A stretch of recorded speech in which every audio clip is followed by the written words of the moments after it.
এত কিছু করেও কিন্তু লায়লা শেষ পর্যন্ত প্রিন্স মামুন ছেড়েই চলে গেল। জিনিসটা অনেক দুঃখজনক। লায়লা চেষ্টা করেছিল যথেষ্ট সুন্দর থাকতে, নিজেকে মেনটেন করতে, বাট তারপরও এটা আসলে মনের ব্যাপার। আপনার চেহারা তো আমি ঐশ্বরিয়া ক্যাটরিনার মতো বানিয়ে দিতে পারবো না।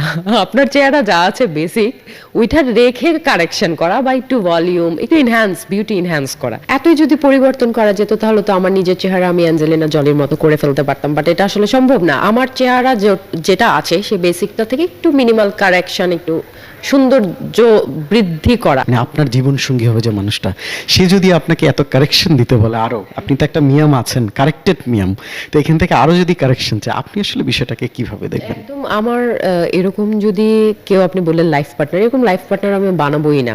আমি খুবই বেসিক মানুষ, মানে সাধারণ থাকতে পছন্দ করি। আমি নো মেকআপ লুক কে ঘুরি। ইভেন অনেকে আমাকে কমেন্ট করেন যে উনি মেকআপ ছাড়া ঘুরতে থাকে।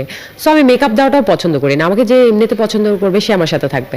আর এই আলাদা নোখ লাগাবো, আলাদা ল্যাশ লাগাবো বা ব্লাশন দিয়ে বসে থাকতে হবে পুতুলের মতো, তারপর আমাকে পছন্দ করবে, এরকম মানুষের আমি জাস্ট বলবো গেট লস্ট। অসহায় মেয়েরা আসে আপনার কাছে যে হাজবেন্ড তো একদমই দেখতে পারছে না, পছন্দ করছে না, লাইক লায়লার মতো, তাদের কি কখনো ট্রিটমেন্টের পাশাপাশি হয়তো একটা রোগ নিয়ে আসে, কাউন্সিলিংটা করেন? হ্যাঁ হ্যাঁ, প্রথমে তো আমি বলি যে আপনার অপশন থাকলে এখনই ভাগেন, ঠিক আছে? কারণ হচ্ছে আপনি যত চেষ্টা করেন, যত মানে পুতুল সেজে বসে থাকেন, তাও কোনো লাভ হবে না।